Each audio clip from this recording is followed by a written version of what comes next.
આજે આપણે સવારનો સૌથી હેલ્ધી નાસ્તો બનાવીશું, જે છે ખાખરા.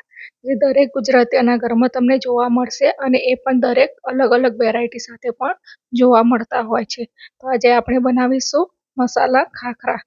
તો મસાલા ખાખરા બનાવવા માટે અહીંયા હું એક મોટો વાટકો લોટ લઉં છું, કે લગભગ 250 ગ્રામ જેટલો લોટ છે. એની અંદર આપણે સ્વાદ પ્રમાણે મીઠું, હાફ ટીસ્પૂન હિંગ, 1 ટીસ્પૂન મરચું, હાફ ટીસ્પૂન હળદર અને જીરાને 1 ચમચી જીરું છે અને આ રીતે હાથથી ક્રશ કરશું. અને 1 ચમચી અજમાને આ રીતે હાથથી ક્રશ કરીને લેવાનું છે.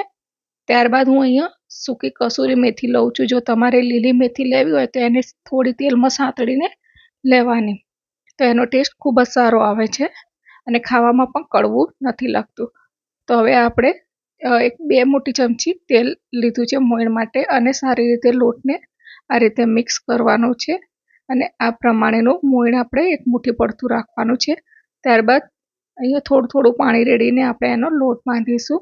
અહીંયા લોટની કન્સિસ્ટન્સી આપણે રોટલીના લોટ જેવી રાખવાની છે. અહીંયા લોટ થોડો નરમ રાખીશું તો પણ ચાલશે. તો અહીંયા આપણો લોટ બંધાઈ ગયો છે. એને થોડી વાર માટે આપણે ઢાંકીને મૂકીશું, એટલે કે લોટને રેસ્ટ આપીશું.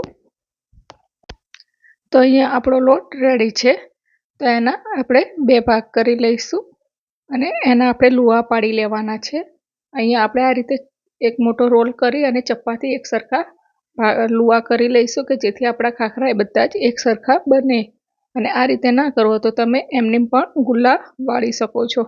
તો આ પ્રમાણેની સાઈઝના મેં ગુલ્લા લીધા છે. હવે આપણે એને વણવાના છે. તો અહીંયા તવી ગરમ કરવા મૂકી દીધી છે. એની ઉપર થોડો લોટ સ્પ્રિંકલ કરીને આપણે એને પાતળી રોટલીની સાઈઝના વણી લેવાના છે.